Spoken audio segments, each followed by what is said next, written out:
یہ جو فوٹیج آپ نے دیکھی ہے اس سے آپ کو اندازہ ہو گیا ہوگا کہ میں اس وقت کس موضوع پر بولنے والی ہوں،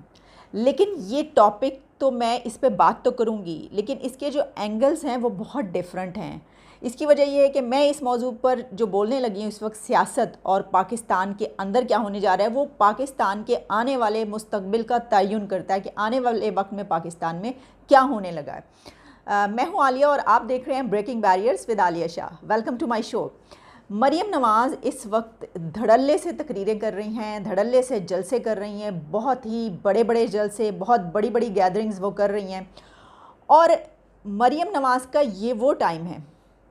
کہ جس کو دیکھیے پیک ان کا پہلے ایک آیا کچھ عرصہ پہلے جب انہوں نے ایسی تقریریں کرنی شروع کی تھیں، جب انہوں نے ایسے بڑے بڑے جلسے کرنے شروع کیے تھے، لیکن وہ جو تقریریں کرتی تھیں وہ بہت ہی سخت تقریریں ہوا کرتی تھیں۔ وہ جو نیریٹو اپنایا تھا اس وقت انہوں نے، وہ نیریٹو فوج مخالف نیریٹو تھا، اس کے اندر سے ان کے انتقام کی جو ہے وہ بو آتی تھی کہ وہ اندر سے جو ہے اپنے ان کے والد صاحب کے ساتھ جو کچھ ہوا وہ اس کا انتقام لے رہی ہیں، وہ عمران خان سے اس وقت انتقام لے رہی ہوتی تھی، وہ نظر آتا تھا۔ یہی وجہ ہے کہ پھر اس کے حوالے سے کچھ ایسا بیانیہ نظر آیا کہ نہیں، مریم نواز تو ایکسیپٹیبل نہیں ہے، کیونکہ انہوں نے بہت ایسی باتیں کی جو ظاہر ہے کہ عام طور پر پاکستان کے سیاسی لیڈر وہ کرنے سے گریز کرتے ہیں، اور اداروں کے بیچ جہاں پر ٹکراؤ نظر آتا ہے، ایسی تقریروں میں انہوں نے ایسا بیانیہ اختیار کیا تھا۔ اس کے بعد وہ ایک عرصے چپ رہی، خاموش رہی، شہباز شریف سامنے آنے لگے، شہباز شریف نظر آنے لگے، یہ پتہ چلا کہ اب کیونکہ مریم نواز ایکسیپٹیبل نہیں ہیں اداروں کو، اور وہ بہت سخت ہیں اس معاملے میں، اور وہ انتقام لے رہی ہیں، اور انہوں نے جو باتیں کہہ دی اس کے بعد تو کوئی یہ ممکن ہی نہیں ہے کہ وہ سیاست میں آ سکیں، ان کو سیاست نہیں کرنے دی جائے گی، وہ وزیر اعظم تو بننے کا خیر خواب ہی چھوڑ دیں۔ یہ سب باتیں اس کے بعد ہوئیں اور وہ خاموش ہو گئیں کچھ عرصے سے، ان کو خاموش کروا بھی دیا گیا۔ یہ ان کی گرفتاری سب کچھ کی بہت بات کی بات ہے، ابھی کچھ عرصہ پہلے جب وہ یہ سب کچھ اپنی باپ کی کیمپین لے کر چل رہی تھی۔ شہباز شریف صاحب جب سامنے آئے تو وہ لگا کہ جی یہ ایک ایسے نیریٹو کے ساتھ آئے ہیں کہ یہ ایک جسے کہتے ہیں مصالحانہ انداز، کمپرومائز کر لیں گے ہر بات پر، اور وزیر اعظم بننے کے لیے، کچھ بھی بننے کے لیے، سیٹ اپ میں آنے کے لیے وہ ہر چیز اس کو ایکسیپٹ کر لیں گے، کیونکہ ظاہر ہے کہ ان کی مریم نواز سے وہ کافی سینئر ہیں، بہت سمجھدار بھی ہیں، ان کے اندر اتنی صلاحیت بھی ہے کہ جی وہ اگر کسی بات پر کمپرومائز کرنا پڑے تو وہ ان کو کوئی فرق نہیں پڑے گا۔ اور پھر یہ کہ وہ نواز شریف کے کوئی بیٹا یا بیٹی تو نہیں ہے کہ اس طرح کا تعلق ہو اور اندر جو ہے وہ اس طرح کا جذبہ پکتا ہو، وہ بھائی تھے، اور یہ بھی دیکھنے میں آیا کہ وہ ایئرپورٹ تک بھی نہیں پہنچے جب نواز شریف صاحب آئے، بہت ساری ایسی باتیں کی گئیں، تو لگتا تھا کہ اب تو شہباز شریف سیٹ اپ میں شامل ہو گئے۔ لیکن میں اس وقت آپ کو بتا رہی ہوں کہ یہ جو ٹائم ہے مریم نواز کا، یہ شاید اس سے کہیں زیادہ بہتر ٹائم ہے۔ اس کی وجہ یہ ہے کہ انہوں نے سیکھ لیا، انہوں نے وقت کے ساتھ ساتھ بہت ساری چیزیں وہ سیکھنا انہوں نے شروع کر دی ہیں، گو کہ انہوں نے کافی ٹائم لیا اس میں، اور لیکن اب انہیں یہ پتہ چل گیا ہے کہ انہوں نے کس طریقے سے مصالحت بھی رکھنی ہے اپنے سامنے، لیکن پیچھے نہیں ہٹنا۔ دیکھیں اس وقت جو وہ تقریریں کر رہی ہیں عمران خان کو بہت ہی ٹف ٹائم دے رہی ہیں وہ، اگر یہ کہا جائے کہ اس حکومت کو اور پرائم منسٹر عمران خان کو، وہ ایک اکیلی عورت مریم نواز جو ہیں اس وقت وہ بہت ٹف ٹائم دے رہی ہیں، تو یہ بالکل غلط نہیں ہوگا۔ بے شک یہ بات حکومت کو بہت بری لگے اور وہ اس کے اوپر بہت تل ملائیں، کچھ بھی ہو، یہ بات بالکل درست ہے۔ اس بات کا تو دیکھیے اس طریقے سے سامنے پتہ چل جاتا ہے کہ جس دن بھی ان کی تقریر ہوتی ہے اس دن حکومت کے بہت سارے نمائندے جو ہیں وہ کہیں نہ کہیں سے ان کے اوپر تنقید کرنے کے لیے، ان کا جواب دینے کے لیے جواز ڈھونڈ لیتے ہیں، ٹی وی پر آ جاتے ہیں، اسی وقت ان کے اوپر وہ شروع ہو جاتی ہے۔ نظر آتا ہے،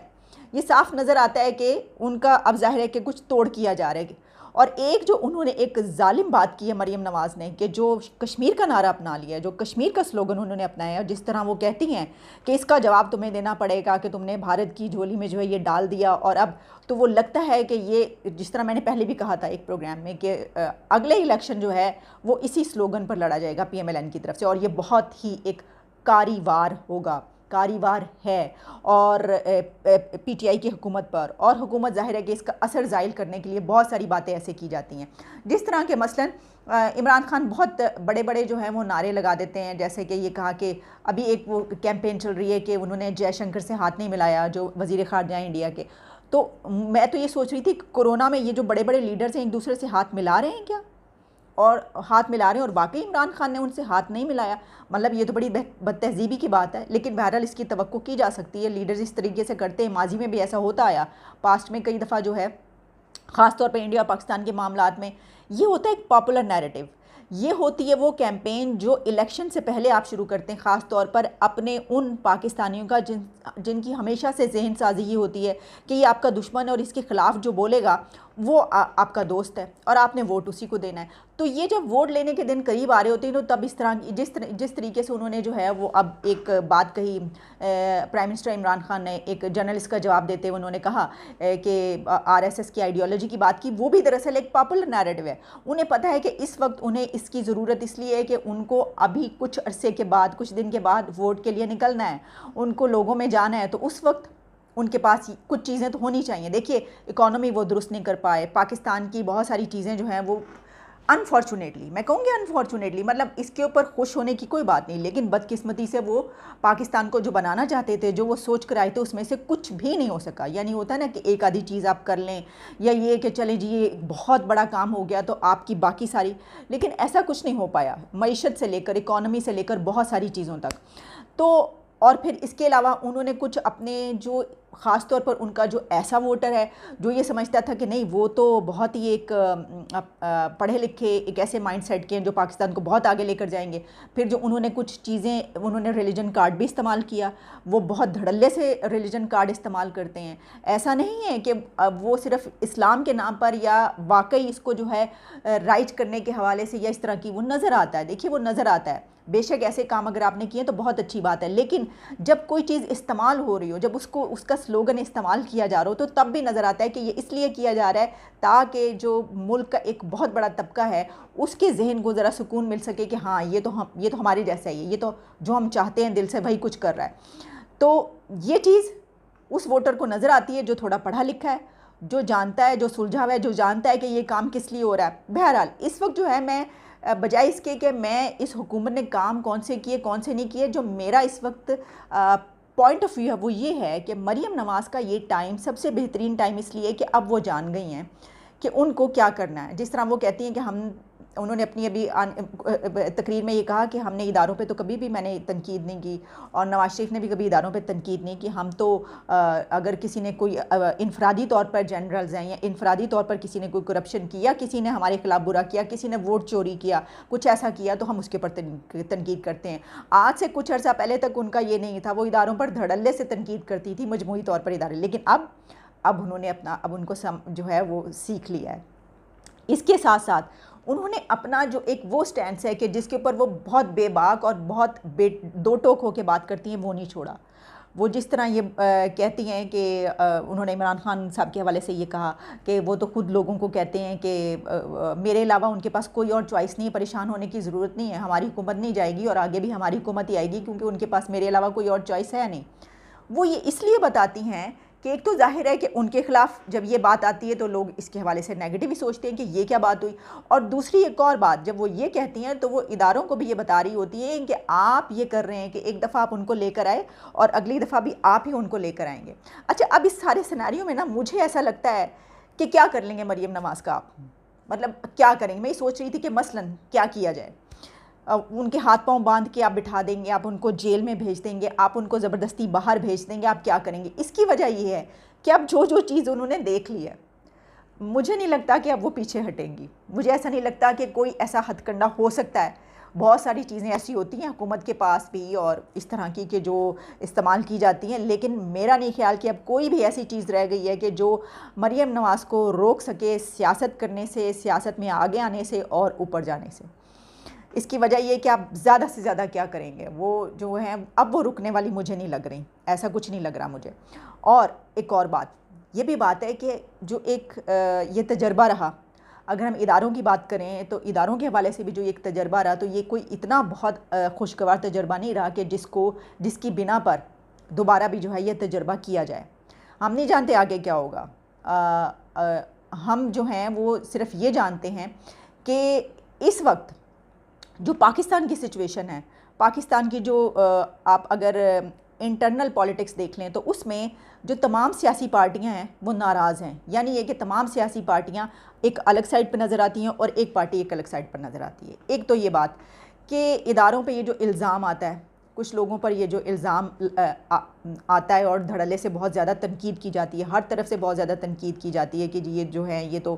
لائے گئے ہیں اور یہ الیکشن چوری کیا گیا ہے. ویسے تو میں ہمیشہ یہ کہتی ہوں کہ وہ کون سا الیکشن تھا جو چوری نہیں ہوا, کسی نہ کسی طرف سے. لیکن بہرحال اس وقت یہ تنقید کی جاتی ہے بہت زیادہ. تو کیا آگے مزید اس حکومت کی مدت ختم ہونے کے بعد بھی ادارے کو یہ ایسا کرنے کا رکھتے ہیں کہ مزید ان کے پر تنقید کی جائے؟ مجھے نہیں ایسا لگتا کہ ایسا ہوگا. اور دوسری ایک اور بات, اگر تو الیکشن صاف اور شفاف ہوتے ہیں تو ہم نے پچھلے الیکشن میں یہ دیکھا, ہم اگر حکومت کی کارکردگی چھوڑ بھی دیں, ہم چلیے یہ سمجھ لیتے ہیں کہ جتنے ووٹ حکومت کو پہلے ملے تھے اتنے ہی ملیں گے, ایک بھی کم نہیں ہوگا, ہم یہ فیصلہ ایک بھی کم نہیں ہوگا. تو لیکن اس کے باوجود حکومت کو جماعتوں کو اپنے ساتھ ملانا پڑا تھا, اور وہ ملانے کے لیے, لوگوں کو ملانے کے لیے اس وقت دو بڑے فیکٹرز تھے. ایک کوئی نہ کوئی ادارہ, اور دوسرا جہانگیر ترین. اور یہ دونوں میرا نہیں خیال کہ یہ کرنے کے لیے ساتھ میں ہوں گے اگلی حکومت کے, یہ مجھے نہیں لگتا. اور دوسری ایک اور بات کہ پنجاب کی حکومت میں جو سلسلہ رہا ان 5 سالوں میں, تو اس میں بھی وہاں سے بھی اگر ہم یہ کہیں کہ چودھری پرویز الہی یا یہ دوبارہ سے اس طرح, تو اس کا بھی مجھے کوئی چانس ایسا نظر نہیں آ رہا. تو خود سے حکومت ان تمام جماعتوں کو اپنے ساتھ ملا سکے اور دوبارہ سے سب کو کر کے اکثریت اپنی دکھا سکے اور پھر حکومت بنا سکے, مجھے ایسا نظر نہیں آ رہا یہ 4 سے 5 سالوں کے بعد. لیکن بہرحال ظاہر ہے کہ سیاست تو بہت ایسی چیز ہے کہ بڑوں کو بہت ساری چیزیں چالیں سمجھ نہیں آتی, تو ہو سکتا ہے کہ بہت ساری ایسی چیزیں ہوں جو مجھے بھی اس وقت سمجھ نہ آ رہی ہوں اور وہ آگے چل رہی ہوں, لیکن دیکھنے میں مجھے ایسے ہی محسوس ہو رہا ہے. یہ ایک بہت بڑا فیکٹر ہے, اس لیے میں نے کہا کہ کیونکہ یہ اب آگے 2 سال کے بعد جب یہ الیکشن ہوں گے تو یہ سب کچھ تبدیل ہوتا ہوا نظر آ رہا ہے. اس مرتبہ جو الیکشن ہوں گے وہ جس طرح کا ڈسکا کا الیکشن ہوا تھا, خونی, اسی طرح کے ہوں گے. اس کی وجہ یہ ہے کہ اب یہ الیکشن میرا نہیں خیال کہ چوری ہونے دیا جائے گا, یا کوئی ایسی چیز ہوگی کہ جس میں ہمیں نظر آئے کہ جی کسی کو جیتنے نہیں دیا جا رہا اور کسی کو زبردستی جتایا جا رہا ہے. میرا نہیں خیال. ویسے تو کچھ نہ کچھ جو ہے وہ جو ہماری ملک کی سیاسی پارٹی ہیں وہ تو خود ہی ایسی بہت سارے ہتھ کرنے جانتی ہیں نا. آپ کو پتہ ہی ہے دروازے بند ہو جاتے ہیں, ووٹنگ کرنے میں اتنی زیادہ چیٹنگ ہوتی ہے, بہت ساری چیزیں ایسی نکلتی ہیں, تھیلوں کے تھیلے نکل رہے ہوتے ہیں. مجھے یاد ہے کہ جو وہ والے الیکشن ہوئے تھے اس میں کس طریقے سے تھیلے بھر بھر کے لائے گئے تھے, اس میں بھی بہت ساری چیزیں ایسی ہوئی تھیں. اور ہر پارٹی کی طرف سے, یہ نہیں کہ کسی ایک پارٹی کی طرف سے ہوتا ہے, یہ ہتھ کنڈے جو ہیں پاکستان میں ہر پولیٹیکل پارٹی جو ہے اپناتی ہے. اور اس وقت یہ جو ٹف ٹائم دے رہی ہیں مریم نواز بہت, اس کی وجہ یہ ہے کہ وہ جس دن ان کا جلسہ ہوتا ہے, جس دن ان کی تقریر ہوتی ہے, جو بھی ہوتا ہے, اس دن ساری حکومت کے جو ہیں وہ نمائندے آپ ان کی کوئی بھی کہیں پہ بھی اٹھا کے دیکھ لیں تو یا تو وہ ان کے اوپر تنقید کرتے نظر آتے ہیں, یا پھر وہ کوئی ایسی چیز کر رہے ہوتے ہیں. مثلا جیسے کوئی اگر وزیر اعظم نے ایبسولوٹلی ناٹ کہہ دیا تو اس کے اوپر پوری کیمپین چلا دی اس کو بڑھانے کے لیے. یہ کوئی ایسی بڑی بات نہیں تھی. اب تو یہ آ رہا ہے کہ جی انہوں نے فضائی اڈے مانگے ہی نہیں. مطلب یہ کہ موعد یوسف صاحب جو ہیں وہ ایک ٹیلی ویژن پروگرام میں بیٹھ کر یہ کہہ رہے ہیں کہ مجھ سے تو انہوں نے کوئی ایسی بات نہیں کی, ہاں مجھ سے اوپر اگر کسی سے کی ہوگی تو اس کا مجھے نہیں پتہ. تو اس کا کیا مطلب ہے؟ مطلب یہ کہ اگر انہیں مانگے ہوں گے تو ایک جو اس حوالے سے مشیر ہیں جو ساری دیکھتے ہیں سب کچھ, ان کو نہیں پتہ ہوگا کہ لیکن پھر یہ کہا گیا کہ وہ دراصل ایسا ماحول بنا رہے تھے فضائی اڈے مانگنے کا, تو ہم نے پہلے سے ہی جو ہے وہ ان کو انکار کر دیا, مطلب مانگے بنا ہی ان کو انکار کر دیا گیا. جو بھی ہوا میں کہتی ہوں چلیے ٹھیک ہے, انہوں نے مانگے اور انکار کر دیا. لیکن جو اس وقت یہ ساری چیزیں نظر آ رہی ہیں کہ کچھ ایسے ورڈز بولے جاتے ہیں, کچھ ایسے الفاظ بولے جاتے ہیں جن کے اوپر فوری طور پر جو ہے ٹرینڈ بن جاتا ہے, اور وہ انتہائی بچکانہ, انتہائی عامیانہ, انتہائی وہ جسے کہتے ہیں نا پاپولر نیریٹو, جو ہر ایک سمجھدار تو ہر کوئی جانتا ہے کہ یہ کیوں ہو رہا ہے. میں نے آپ کو ہمیشہ یہ کہا جب بھی کوئی ایسی بات ہوتی ہے کہ عمران خان ایسا کیوں کر رہے ہیں, یعنی یہ کہ انہوں نے اگر یہ جملہ بولا ہے تو کس لیے بولا ہے, اور اگر انہوں نے یہ بات کی ہے اور اس کے اوپر ان کی ٹیمز ان کا ٹرینڈ بنا رہی ہیں تو کیوں بنا رہی ہیں؟ کیونکہ اس وقت ان کو آنے والے ووٹوں کی ضرورت ہے, اور یہ ٹرینڈز ہی ہے جو ان کو بچائیں گے. اس کی وجہ یہ ہے کہ یہ جو پاپولر نیریٹو ہے, یہ جو نعرے ہیں, ترانے ہیں کہ ہاتھ نہیں ملایا, یا یہ کہ اس کی وجہ سے جو ہے یہ ہو گیا, یا یہ کہ مودی کا جو یار ہے غدار ہے, اور اس طرح کی بہت ساری چیزیں, صرف یہی نہیں اور بہت ساری چیزیں اسلام کے نام پر کہ ہم نے جو ہے وہ یہ کر دیا, مدرسوں میں یہ کر دیا, ہم نے جو ہے وہ ٹیکسٹ بکس ہم ایسی لے آئے, ہم نے تو یہ والا ایک وہ دے دیا. یہ سب کچھ جو کچھ بھی ہے یہ صرف اس طبقے کا ووٹ لینے کے لیے جو معصوم طبقہ ان چیزوں میں آ جاتا ہے اور جس کو پتہ نہیں چلتا کہ دراصل یہ اس سے ووٹ لینے کے لیے کیا جا رہا ہے، اس سے کھیلنے کے لیے کیا جا رہا ہے۔ تو ہر حکومت کرتی ہے، یہ نہیں، آلموسٹ آل جو ہیں وہ آلموسٹ کہہ لیجئے چلیے، کچھ ہیں جو نہیں بھی کرتے، اس طرح کے بیانیے نہیں بھی اپناتے، کم اپناتے ہیں۔ تو یہ ساری چیزیں نا یہ بتا رہا ہے کہ آگے کیا ہونے جا رہا ہے۔ تو میں نے کہا کہ مریم نواز کیونکہ اس وقت جس سچویشن میں اس کے اوپر تھوڑا سا تبصرہ کرنا ضروری ہے، کیونکہ پہلے ان کے اوپر ہم نے بہت تنقید کی اس حوالے سے، لیکن اس وقت اب مجھے لگتا ہے کیونکہ بہت ساری چیزیں ابھی وہ ایسی کر جاتی ہیں کہ جس میں لگتا ہے کہ نہیں، جس طرح کے مثلاً اکثر اوقات وہ مولانا فضل الرحمان کی بہت ہی فیور کر جاتی ہیں اور بہت ہی وہ بہرحال اس وقت اس کی وہ والی باتیں نہیں کرتے، لیکن بات صرف یہ ہے کہ آنے والا وقت جو ہے وہ بدلنے جا رہا ہے سیاست میں پاکستان میں، اور یہ جو بات کہی جا رہی ہے کہ اگلے 5 سال بھی پی ٹی آئی کے ہو سکتا ہے ایسا ہو، لیکن یہ جو میں نے سارا سیناریو بتایا کہ یہ کروانے کے لیے جو چیزیں چاہیے ہوں گی، دیکھیے یہ 2 طریقوں سے ہو سکتا ہے، یہ کام 2 طریقوں سے ہو سکتا ہے کہ آگے بھی پی ٹی آئی آ رہی ہے۔ ایک یہ کہ پی ٹی آئی اتنی مضبوط ہو چکی ہے کہ وہ اس الیکشن میں جب الیکشن لڑے گی تو اس کو پہلے سے زیادہ ووٹ پڑے گا کہ صرف وہ اکثریتی پارٹی ہوگی اور وہ حکومت اپنی بنا لے گی، ایک یہ۔ اور دوسری سچویشن یہ ہے کہ اس کے پاس ایسے لوگ ہوں گے جو اس کو باقی پارٹیاں جس طرح پہلے وہ لا کر دیں گے اور اس کو جو ہے وہ ملائی جائیں گے، جو جیتنے والے اس کے وہ اکٹھے کریں گے اور پھر اپنی اکثریت ثابت کریں گے اور پھر حکومت بنائیں گے۔ تو اس کو دیکھا جائے، یہ دیکھ سکتے ہیں آپ کہ اس میں کتنے ہوں، اور انلیس کہ بھائی کچھ اور ہی کوئی صدارتی نظام کوئی ایسا ہی کچھ نہ ہو جائے، وہ تو ایک بات کی بات ہے، لیکن وہ بھی میں نہیں سمجھتی کہ ایسا کچھ ہوگا، نہیں ہوگا۔ اب جو ہے وہ جمہوریت کو ٹریک سے اتارنا ذرا مشکل ہے، تو ایسا کچھ نہیں ہوگا۔ تو یہ مجھے ایک ایسی سچویشن نظر آ رہی تھی، میں نے کہا چلیں اس پہ تھوڑا سا تبصرہ کر دیتے ہیں۔ دوبارہ ملاقات ہوگی، آپ سے اجازت دیجیے۔